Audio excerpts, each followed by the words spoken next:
of a golden-haired lady, drawing immediate attention from the gathered crowd. People wonder among themselves whether she is the princess of the Zelda Empire, the very princess rumored to have leashed the Tyrant. She approaches Elias and expresses her gratitude, and it is then revealed that she is Princess Lattice. As the people look at her, many of them find themselves blushing, whispering softly in awe.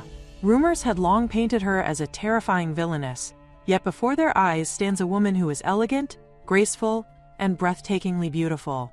Lattice reflects inwardly, finding it almost unbelievable that she is now attending such an international gathering as the official representative of the Empire. The Zelda Empire boasts the greatest prosperity on the continent of Alfred, and is widely known as the Land of the Gods. As the daughter of Emperor Magnus's first wife, Lattice's early life is marked by suffering. After her mother's death, she endures severe abuse at the hands of her father and falls under the violent rule of the Empress. The healing power she inherits from her mother becomes a curse rather than a blessing, as she is forced to use it solely for the Emperor's benefit. One day, she is told that someone with barbarian blood like hers cannot be allowed to appear in public, and that the least she can do is make herself useful to the imperial family. Her stepmother and half-siblings abandon their royal responsibilities entirely, pushing all administrative duties onto her shoulders. Despite this, the people praise the crown prince and the prince, remarking on what wonderful rulers they are and how admirable it is that they fulfill their duties. The crown prince himself claims that he merely does what is expected of a member of the royal family, while in truth, all the credit for the relentless work Lattice completes day after day is stolen by them without hesitation. Her half-sister goes so far as to claim that a woman's life has an expiration date, confidently asserting that the crown prince will surely prefer a younger woman like herself. Lattice's fiancé is stolen from her just before their wedding, and with that, she loses her chance at marriage. She is branded as a princess who has passed her prime, reduced to a mere decorative figure, and is looked down upon by everyone around her. Yet now she walks forward with her head held high. At that moment, another figure enters the scene, commanding an entirely different kind of attention. Whispers spread rapidly through the crowd, identifying him as the man who conquered the entire Zelda Empire through slaughter and plunder, a ruler who shed neither blood nor tears in his wake. He is known as the Tyrant Daniel. The people wonder whether it is truly possible that Lattice has placed a leash on such a terrifying man.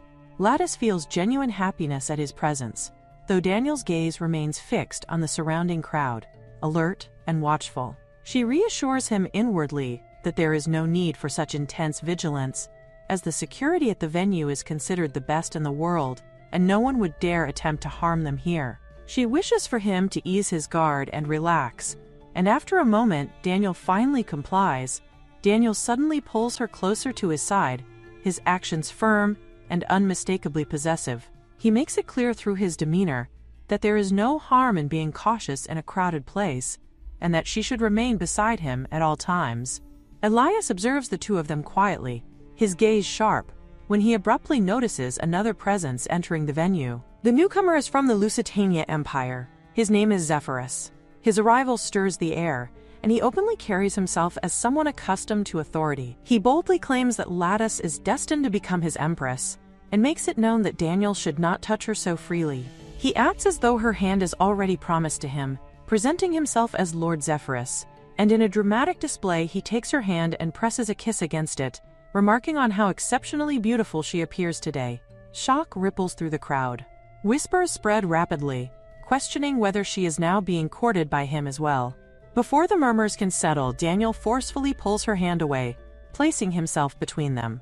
The air grows heavy as the two men glare at one another, their hostility so intense that it feels as though they are moments away from drawing blood. Their killing intent is unmistakable, sending a chill through everyone watching. Lattice intervenes, stopping the escalation before it can spiral further. She makes it clear that their behavior is frightening those around them. Both men turn their attention to her, their expressions shifting as discomfort replaces aggression. The crowd murmurs in disbelief, astonished that even a crown prince-like figure would yield to her so readily. It becomes evident to everyone present that depending on whom she chooses to marry, the balance of power across the entire world could be rewritten in an instant. As the ballroom music begins to play, signaling the continuation of the evening, Lattice steels herself. For the future of the Zelda Empire, and for the sake of her precious people, she knows she must determine the best path forward. Yet as she feels the weight of their gazes and their hands lingering close, doubt creeps into her heart. In this situation, she wonders whether she can truly choose the right path, when all three of them are so tightly bound to her fate. The scene shifts to the founding festival of the Zelda Empire, where the streets overflow with joy and celebration. The royal carriage moves through the crowd as cheers ring out on all sides. The king addresses the people, honoring the guardians of the proud Zelda Empire and their families as the nation reaches its glorious milestone of 800 years. The second prince is present, standing proudly, and beside him is the second princess. As always, Her Majesty the Empress and the second princess are praised for their beauty and splendor. Compared to them, Lattice appears plain and unfancy. She quietly wonders if she should simply return home, feeling as though there is no place for her here. This thought draws a subtle chuckle from the second princess, who looks down on her with thinly veiled amusement. Born to a mother from a minority people, the former Empress Lattice has long been treated as inferior. Her mother was oppressed by her own family and looked down upon by the Empire's citizens, and Lattice herself was forced to wear shabby clothing, a visible mark of her low standing. Even so, she refuses to let her spirit break. If nothing else, she is determined to preserve the dignity befitting a princess. The king continues to gaze upon the people, declaring that this splendor is the fruit of their sacrifices and courage. He calls upon everyone to join hands and walk together toward the prosperity and future of the empire. Yet Lattice cannot ignore the bitter truth. A father who relentlessly pursues expansion cannot see the suffering of his people, crushed beneath the weight of his ambition. She longs to do something, anything to help them. But as an ornamental princess, stripped of real power, there is nothing she can do. Just as despair settles deeper in her chest, a sudden commotion breaks out. A group of small children rushes toward the royal carriage, their voices ringing out as they excitedly call her name. The knight raises his voice sharply, ordering the children not to come anywhere near the royal carriage. His sudden aggression startles them, and one little girl stumbles and falls hard onto the ground. Elias immediately intervenes, stopping the knight before the situation worsens. He reproaches him for acting recklessly and needlessly harming children. Kneeling down, Elias checks on the fallen child, making sure she is unharmed, and calmly asks what business she has with Princess Lattice. The little girl gathers her courage and stands up, clutching something in her hands. She explains that she has brought a gift she wants to give to Princess Lattice. At that moment, recognition dawns on Lattice. She realizes that the children standing before her are Nina and Kyle, the orphans she once met during her volunteer work at the orphanage. The formal speech has already concluded, and there is a brief pause in the procession, making it acceptable for her to step down for a short while. Elias assists her in leaving the carriage, and she expresses her gratitude as her feet touch the ground. The children immediately rush toward her, surrounding her with excited expressions. She gently asks them what is going on, her confusion evident. Nina explains that Lattice is the only princess they know who never wears a tiara, so they decided to make one for her themselves. She presents a carefully woven flower crown. Lattice asks if it is truly meant for her, her voice filled with disbelief, and then thanks them sincerely, praising how beautiful it is and how well they have done. Suddenly, a violent shove strikes her from behind. The unexpected blow sends her stumbling forward, and the flower crown slips from her head and falls to the ground. As she tries to steady herself, a foot comes down on her hand, pinning it painfully against the stone. The one responsible is the second princess. She demands to know what Lattice thinks she is doing, her expression twisted with contempt. Her gaze shifts toward the children, and she hurls insults at them, calling them lowly, filthy gutter rats, and accusing Lattice of lowering the dignity of the imperial family. One of the children steps forward, trying to protect Lattice and pushing the second princess away. The contact fills the second princess with visible disgust. At that moment, the crown prince arrives, his attention drawn by the disturbance.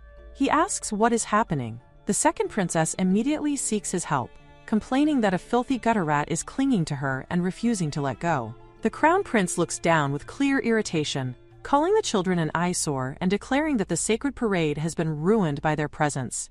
He draws his sword, his intent unmistakable. Lattice moves instinctively, placing herself in his path to stop him. He orders her not to interfere, but she does not move. Instead, she turns her attention to Kyle, asking if he is hurt, while the boy, trembling, asks if she herself is all right. From behind, the second princess sneers, reminding Lattice of the promise she made to their father. Those words strike her deeply, and realization floods her expression just as the king himself steps in. The king demands to know what is happening during such a sacred occasion. The second princess accuses Lattice of preparing to disobey his orders. Without hesitation, the king strikes Lattice, sending her crashing to the ground. Blood spills from her lips as he continues, grabbing her by the hair and berating her. He reminds her harshly that he warned her repeatedly and strictly that no one must ever know her, and that mere words are clearly not enough for her to understand. He then orders the knights to execute the children. Tears flood Lattice's eyes as she begs desperately for their lives, pleading over and over for mercy. Her father coldly orders her to watch closely. As she trembles, memories resurface of a time long ago when her father screamed at her for using her power without permission.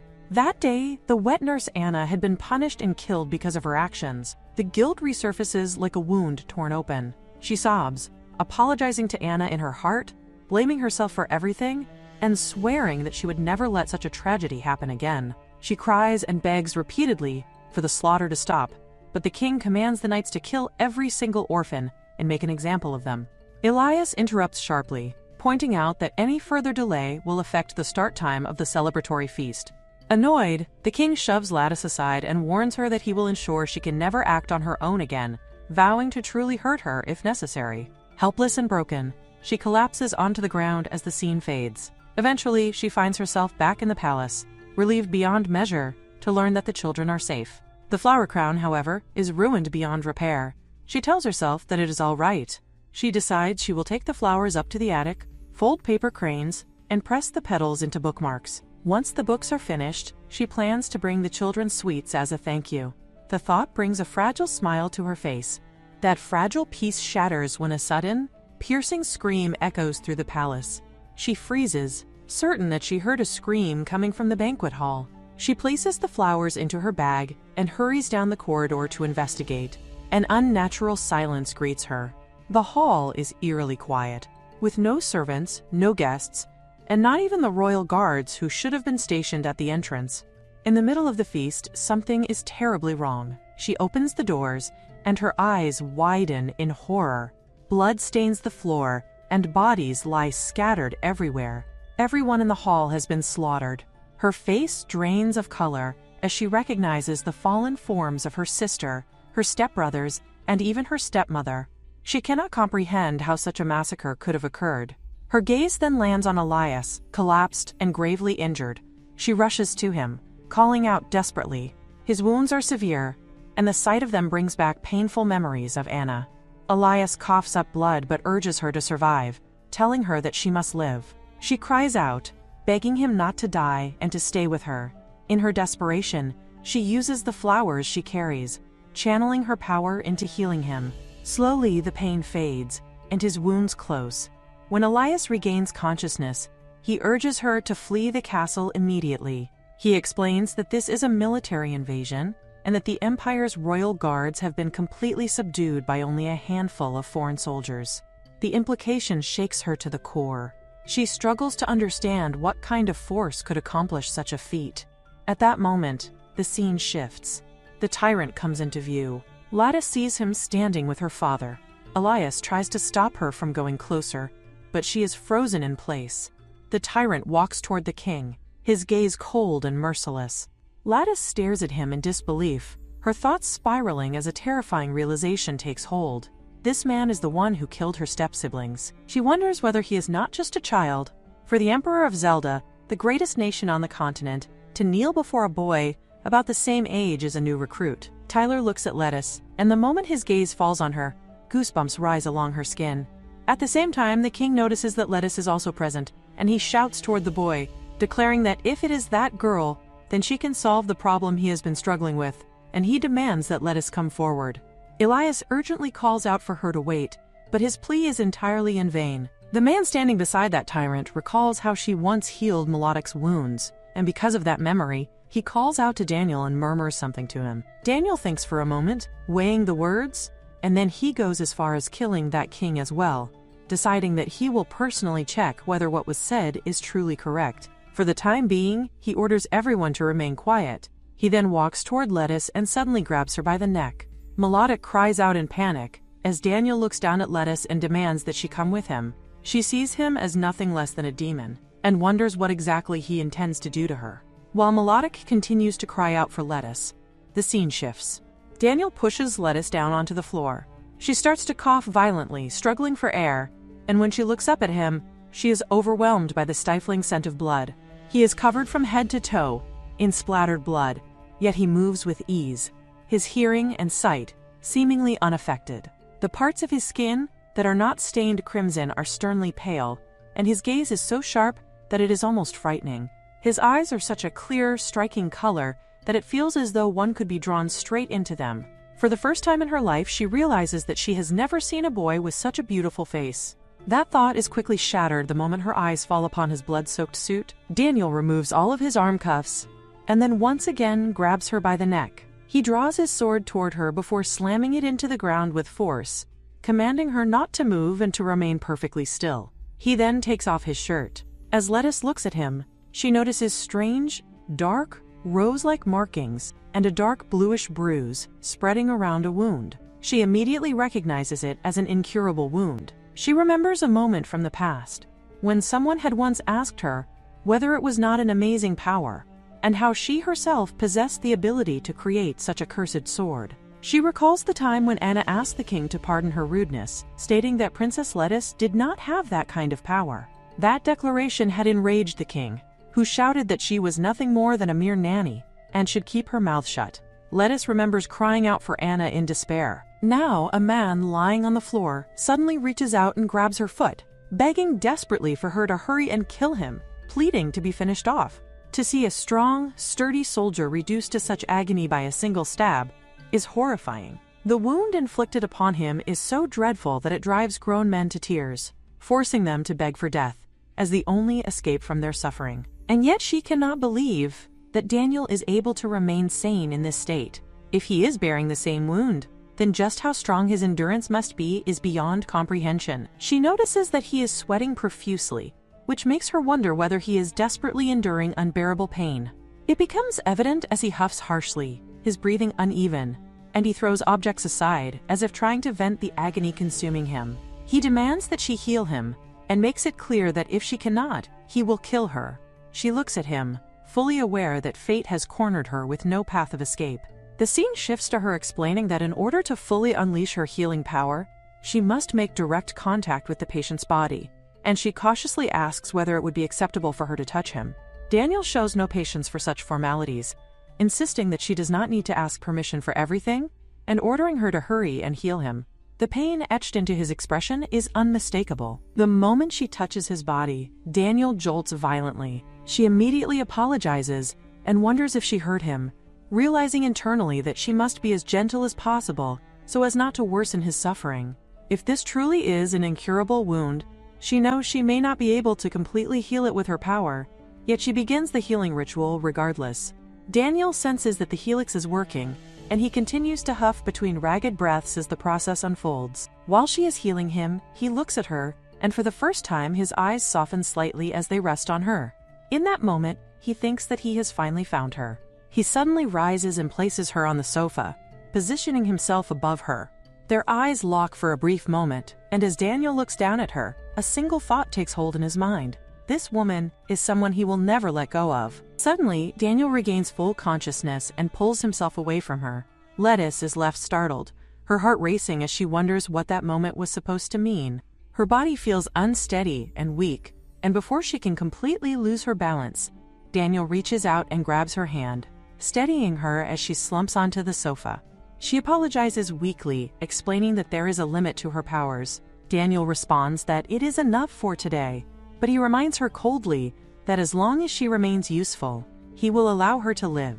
If she ever dares to defy him, he will kill her on the spot. Those words strike her deeply. She wonders in fear what will become of this country if a man like him were to gain complete control.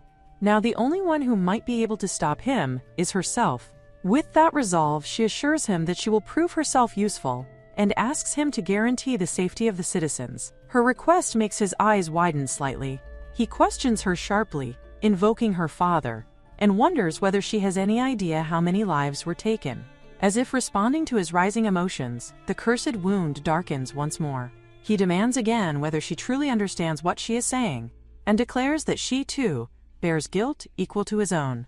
And she has been living a life of luxury, nourished by the countless lives that man trampled upon, so there is no place for her to keep playing the victim. She knows that what he says is right. Even though she witnessed her father's tyranny countless times, she still acted as though the princess was powerless. She tried to speak to her father, yet each time she could only tremble in fear, unable to do anything at all. Because of that, she lowers herself before Daniel, no longer able to deny her own guilt. In that moment, she suddenly notices the flower crown peeking out from her purse. Seeing it makes her realize how deeply she wants to protect them, and her nanny as well. She never wanted to lose anyone. She picks up the flower crown, gripping it tightly, and thinks that she no longer wants to simply stand by and watch as others are hurt. This time, for certain, she will protect them. She explains to Daniel that merely healing his wound will not truly make things better, because the handcuffs hold the key to unraveling the curse manifested within his wound. She knows this for a fact. Her words cause his eyes to widen slightly. She promises that if he can vow not to hurt anyone anymore, then she will cooperate fully in breaking the curse. Daniel observes her carefully. Just moments ago, this woman was trembling in fear, yet now she is attempting to propose a negotiation under such circumstances. He finds the contrast intriguing. Indeed, he considers her an interesting woman. The next day, he is seen leaving with her. One of his knights remarks that the thing Daniel had been searching for is her, while the king also looks toward him and comments that she seems quite useful. The king claims that he will give her to Daniel and demands that Daniel release him immediately. Instead, Daniel makes him taste death. After that, Daniel turns to Lettuce and signals that they should leave, and they all begin to move. Outside, the citizens feel uneasy, thinking that something is strange because it is far past the scheduled time. They had gathered to hear the king's gracious speech, yet events are unfolding far differently. The knight commander shouts to the people of the empire, declaring that by the will of the Lord, those before them will inherit this land, and that from this moment forth, their master Daniel will ignite a new imperial light upon them. The people erupt into confusion, shouting in disbelief. They realize that these knights are from the country that fell almost 5 years ago, the empire known as Farewell. Hearing that name makes Lettuce's eyes widen. All the knights then raise their voices together, proclaiming eternal glory to the new emperor, His Majesty Daniel, and repeating their cries of eternal glory. The people are left stunned, wondering what in the world has just happened. They struggle to comprehend that the king has been killed, and fear what will now become of the country. At that moment, Daniel brings Lettuce forward. He breaks the king's seat and assures everyone that he has no intention of wiping out the royal bloodline of this nation. The knights are confused, unable to grasp what he means. Daniel then declares that he will take this woman as his wife. His knights are shocked by this announcement, while his right-hand man considers it in silence. Daniel continues, stating that the next emperor after him will be the child born of the two of them. She also looks at him in complete confusion, as the people begin to murmur among themselves, wondering what he is planning to do to this country and to justice itself, and what will become of them, the people of the empire. They question whether this unknown future could truly be worse than the reign of terror the dictator once brought upon them. While the knights remain frozen in confusion, they struggle to comprehend how someone could make a proposal while harboring such murderous intent in his eyes, all in the name of justice, and they cannot grasp what Daniel is truly thinking. The scene shifts as Elias notices that she is coming down together with Daniel. Fear grips her, not for herself, but because she worries about whether Elias is safe. Elias calls out to her, but his voice falters when he sees Daniel glaring at him with hostility, a glare sharp enough to make his body twitch. Daniel labels him an invader with nothing but contempt in his eyes. Meanwhile, Lettuce possesses a small piece of mirror, and with its help he gets rid of his robe. His gaze locks onto the sword held by the knight above him, and with a swift and graceful movement, almost deceptively sweet in its execution, he lunges forward, grabs the knight's sword, and forcefully pushes the knight away. Daniel immediately orders another knight to take care of Elias, while the knight who has been shoved aside reels in disbelief. That knight had been certain Elias should have been seriously injured by now, so the sight of him still standing raises a chilling question about where such strength could possibly be coming from. Elias then rushes toward Daniel, his thoughts consumed by Lettuce and the resolve that he will save her no matter the cost, even if it requires the sacrifice of his own life. He charges forward, filled with determination, but Daniel steps ahead to meet him head-on. The two clash, their swords colliding violently, and Elias is pushed back as he realizes just how strong Daniel truly is. Still, he manages to deflect every single attack thrown his way, and the two become locked in an intense and evenly matched battle. At that moment, she shouts for them to stop, her voice cutting through the chaos. Elias turns toward Lattice in confusion, his focus momentarily broken, and just then another knight rushes toward him and grabs hold of him. Elias reacts instantly, skillfully overpowering the knight and bringing him down. Lattice then looks toward Daniel, her expression filled with urgency, silently urging him to uphold his promise. He had sworn that he would not harm the citizens. Elias is slightly taken aback by this statement as well, having once been oppressed by the same family. Lattice lowers her gaze as she recalls how the people once called her nothing more than a placeholder. Yet for the sake of protecting the citizens, she still chose to negotiate with the invaders. Daniel makes it clear that he will not hurt citizens who have done nothing wrong, but Elias is a member of the Imperial Army, and that alone places him on the opposite side. The knights turn their attention toward Elias, and even though the Empire once called him the greatest swordsman, in his wounded state and surrounded by so many enemies ready to strike at any moment, it is impossible for him to win.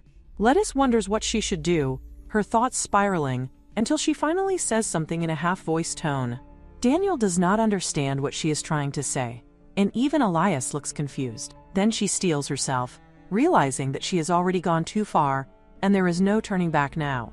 She raises her voice and declares that if he dares to hurt Elias, she will no longer marry him.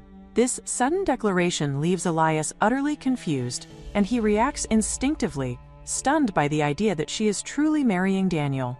At that very moment, the strongest knight appears from behind and grips Elias by the neck, forcing him to drop his sword. Elias had not noticed him at all. The head knight observes the scene and acknowledges that Elias is indeed strong, precisely because he is not a fool who rushes forward blindly without thinking. Lattice calls out for Elias in alarm, her worry evident, but Daniel orders everyone to stop moving. The knights hesitate, clearly reluctant to follow such an order, but Daniel approaches Lattice regardless. She realizes that she should never have spoken so recklessly, knowing there is no way he would be willing to listen to her. Yet to her shock, he agrees, and declares that he will obey her words. The knights are thrown into confusion, and even Elias cannot comprehend what he is witnessing. For Lord Daniel to submit so easily to someone is unthinkable, especially when he despises the Empire more than anyone else. The thought that this woman could move the heart of such a man makes it clear that she is far from ordinary. Even Lattice herself cannot believe it. Unable to process the fact that he truly listened to her, Daniel questions why she looks so surprised and steps closer, lifting her chin with his fingers as he implies that a husband should listen to what his wife says. Her face flushes deeply at the gesture, while Elias burns with anger at the sight. Daniel then orders that Elias be thrown into jail. Lattice cries out in protest, but Daniel reassures her that she should not worry, as that man will not be killed, at least not for now. As Elias is dragged away, he calls out to Lattice, vowing that he will return, and asking her to make sure she takes care of herself until then. Daniel grows slightly irritated, and asks Lattice how long she plans to keep looking in that direction. He then orders that she be taken to her room, and leaves the rest to one of the knights. As he walks away, the other knights watch him in silence. Lattice follows as instructed, her mind in turmoil. She thinks that he has taken her to her room, just as he said, yet the reality weighs heavily on her. She is to become the next empress of this empire, and this man stands beside her. If he truly expects her to fulfill her role as a wife, she wonders what she is supposed to do. He walks toward her and she trembles under his gaze, speaking in a small, shaky voice. She thanks him for helping Elias, but then her words falter, as she asks why he listened to what she had wished for. Daniel pauses for a moment, slightly taken aback by the question, before answering calmly that, of course, a husband must grant his wife's wishes. He adds, almost casually, that his father always used to say the same thing. Lattice blinks, caught off guard by this unexpected display of sentiment. She murmurs that he must have had such amazing parents, surprised that this man, so often commanding and severe, is capable of such a gentle expression. She recalls what she has heard of Farewell, a neutral country that valued peace, and wonders if perhaps Daniel once lived happily under the care of gentle, loving parents. Daniel brushes aside her musings, insisting that such things do not matter. He wants to continue the discussion they had started earlier. Lettuce hesitates, questioning what he means by earlier, and Daniel reminds her that she had claimed to know a clue to break the curse within his wound, urging her to tell him everything she knows. She pauses, uncertainty clouding her mind because she has not yet obtained any concrete proof herself. Daniel notices her silence and presses further, questioning why she has gone quiet and asking if she is deceiving him. Lettuce shakes her head, insisting there is no way she would lie. Her mumbling, however, causes Daniel to flinch, almost as if struck. He cries out sharply for her to get away from him, sensing the danger of being consumed again by the curse. When Lettuce reaches out, worried, he shouts at her, his voice edged with pain, demanding that she not touch him and reminding her to move away. She immediately understands the severity of the situation. The curse has grown far stronger than before, and the man before her is in agonizing pain, struggling against its overwhelming force. The scene shifts to the king and queen of Farewell, seated solemnly on their thrones, bearing the weight of their own wounds. Their first prince, Daniel, shouts desperately for his parents as the curse intensifies, its dark energy surging uncontrollably. Lettuce's father steps forward, gripping a sword with an unsettling determination, speaking coldly to an advisor of the Farewell Kingdom. He urges them to try the power of the curse for themselves, as if testing its strength is a mere experiment. Daniel's voice cracks, shouting in pain and confusion that this man, who was supposed to be a trusted figure, has betrayed him in such a terrifying way. Back in the present, Daniel screams the word traitor, his voice raw with fury and grief. It is all because of him, his father and mother, and everyone he cared about, slaughtered by the Emperor's troops. His anguish is overwhelming, each word a mix of sorrow and rage. If only he had not been betrayed like that, he thinks, pounding his fists against the air in desperation. He cries out for them to be brought back, his tantrum unrelenting, every syllable trembling with pain. Then his voice rises in disbelief, repeating the word unbelievable over and over, each repetition more desperate than the last. Even a subject as loyal as that man, Daniel cannot comprehend, could be swayed and corrupted by the empire, turned into a traitor to his own family. And the woman before him, carrying the blood of an evil god, he believes she could never keep a promise to him. His mind shifts darkly, thoughts sharp and jagged. He considers killing her, destroying everyone in the empire, without leaving a single soul behind. She calls out to him, urging him to wait, her voice trembling as she struggles to reach him. She wonders why his expression is so terrifying, so demonic, yet notices the subtle tremble beneath the fury, a hint of fear, of loss, as if something irreplaceably precious has been stolen from him. In that instant, he looks like nothing more than a small child, overwhelmed by pain and grief. Daniel shoves her away, each motion fueled by his mounting anger. The more he exposes his wrath, the thicker and more suffocating the curse around him becomes. She sees the connection clearly. His spiraling emotions only worsen the injury inflicted by the curse. She pleads with him to hold on, begging him to trust her. To break the curse, she promises, she will give him everything, offering her heart and her will completely. But Daniel's voice cuts through, bitter and incredulous, calling her a liar and declaring that he will not believe a single word she says. Refusing to give up, she throws herself into his arms, clinging to him tightly. She presses her face to his chest and whispers with absolute conviction that she will never, ever betray him, because she is his wife. Daniel asks her to let go, but she refuses, insisting that she will not release her hold.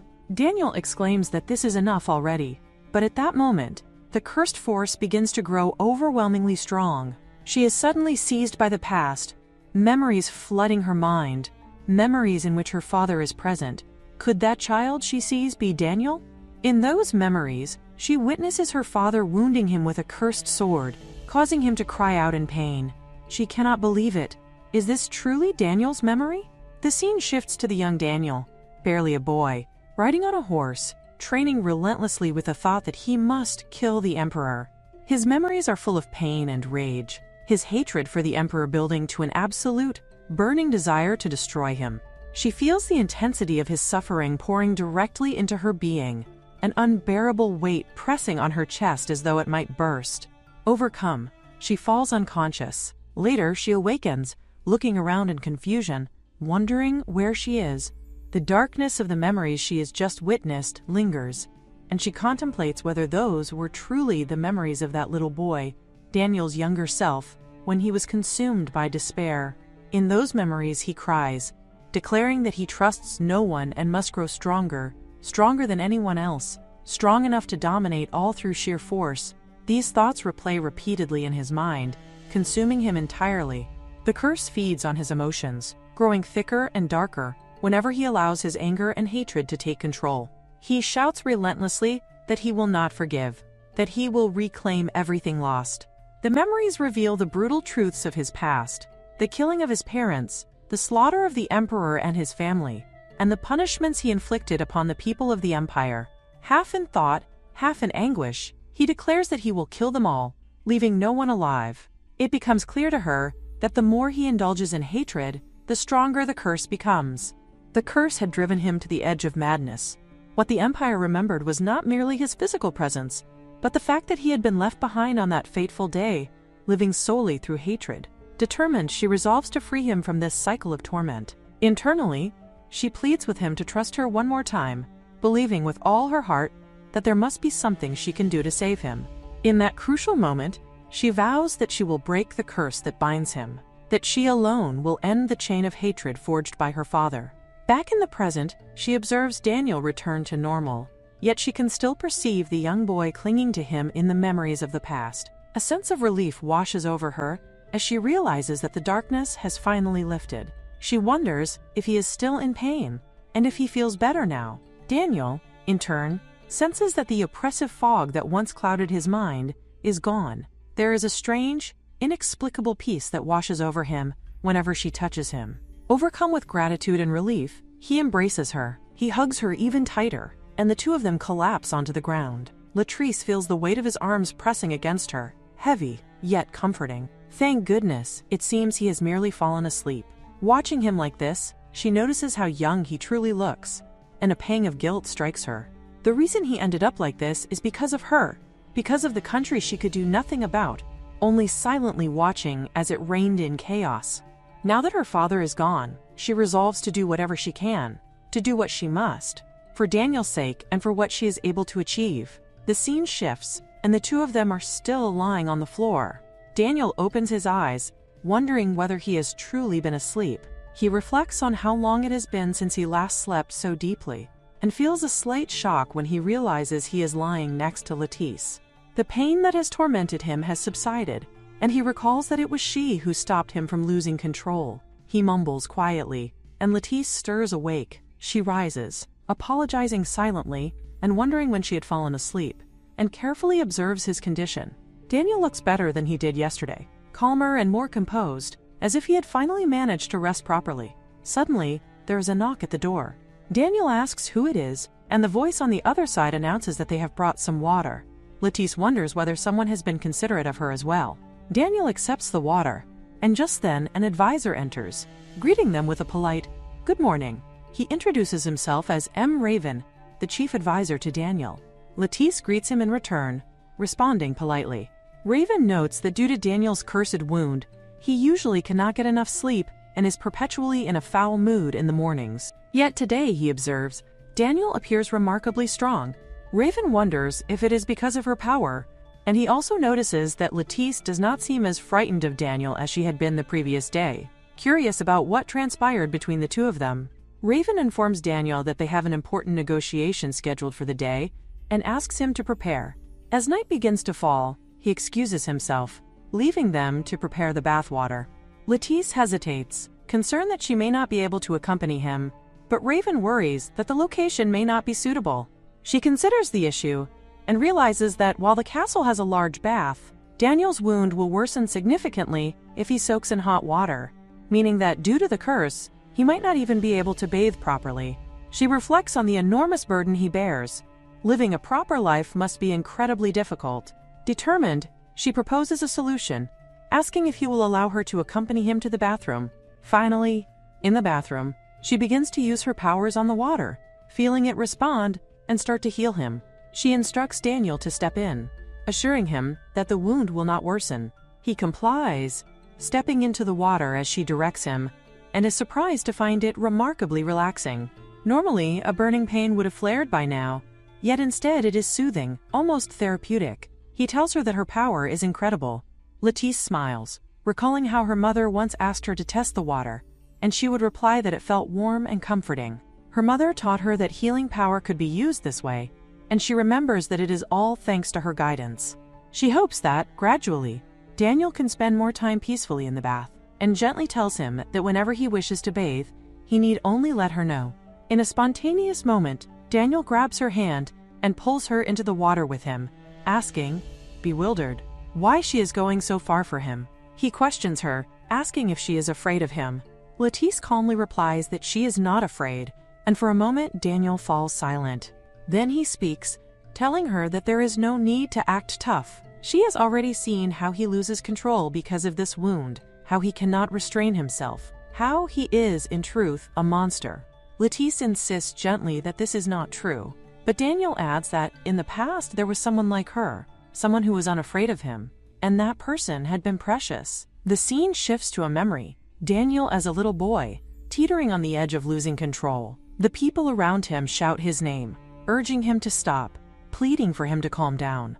The tension is suffocating. Finally, the scene cuts to all those people, exhausted and huffing, as Daniel murmurs apologies, saying that he is truly sorry to everyone.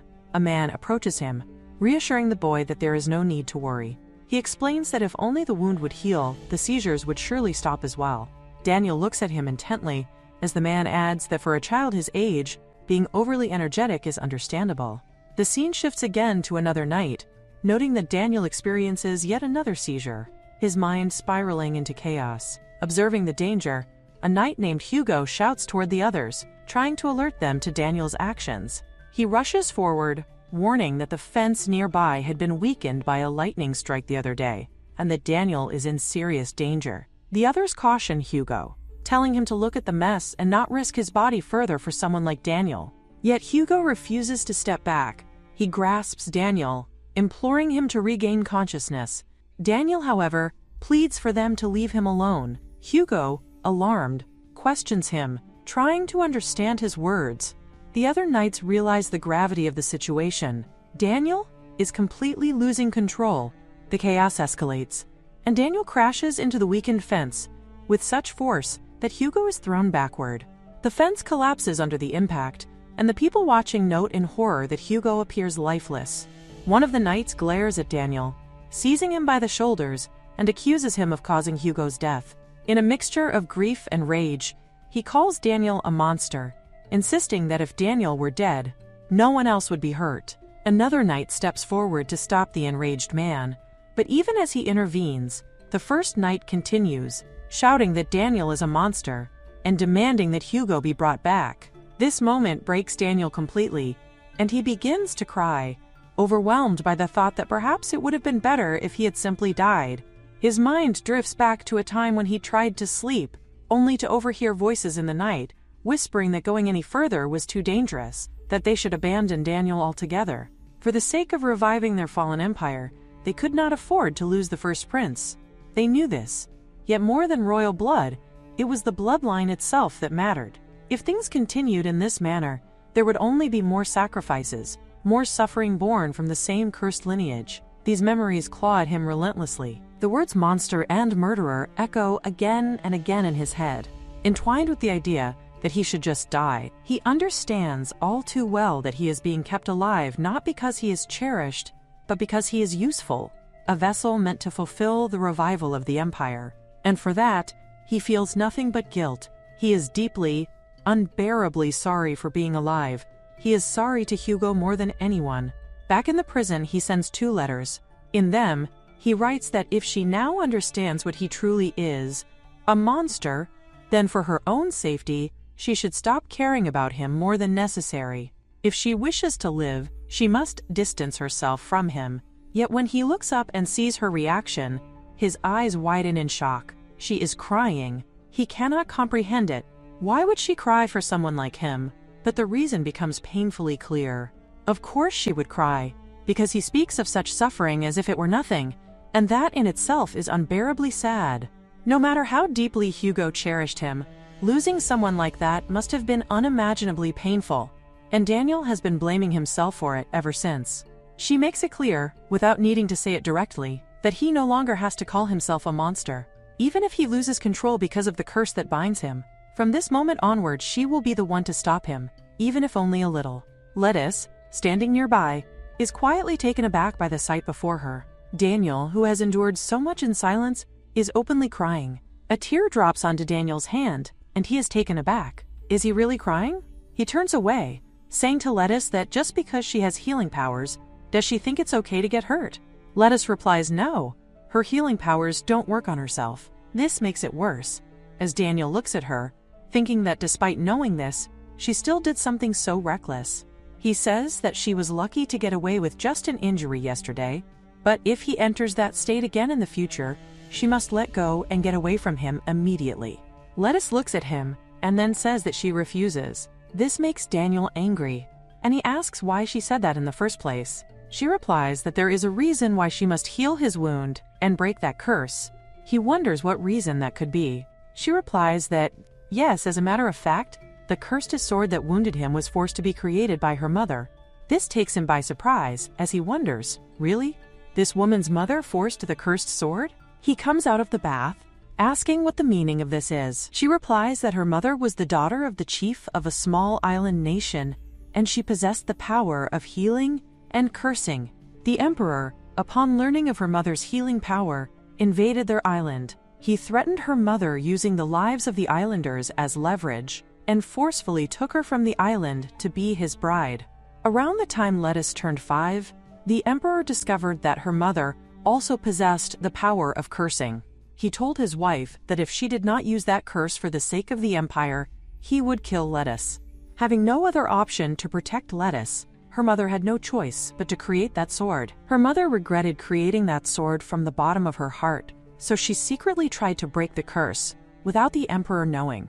However, she was discovered, brutally punished, gravely injured, and then died. On her deathbed, her mother told Lettuce to listen closely. Lettuce begged her mother not to force herself to speak, but her mother said that if this continued, because of the sword she created, so many people would suffer. She pleaded with Lettuce to break the curse of that sword, because only she could do it. That was the moment her mother died. Daniel can't believe that a wicked god would make even his own child bear such a burden. Lettuce explains that she was not able to learn the specific method to break the curse, but her mother told her that she had the power to do it. She wants to keep the promise she made to her mother and free him from his suffering. She says she will find a way to break his curse without fail, and she will save him. So please don't ever tell her to go away again. Daniel replies that fine, but she must promise him not to push herself too hard. If something happens to her, he will lose the only person who can heal his wounds. She looks at him and smiles, saying that she promises. By pressing the backs of their hands together, they perform their way of making a promise in farewell. He says yes and adds that she sure knows a lot. The two of them look at each other while they knock their hands together. The scene cuts to the night. One person is having a tantrum, asking why Daniel is trying to marry their enemy's daughter instead of killing her. Another says to calm down.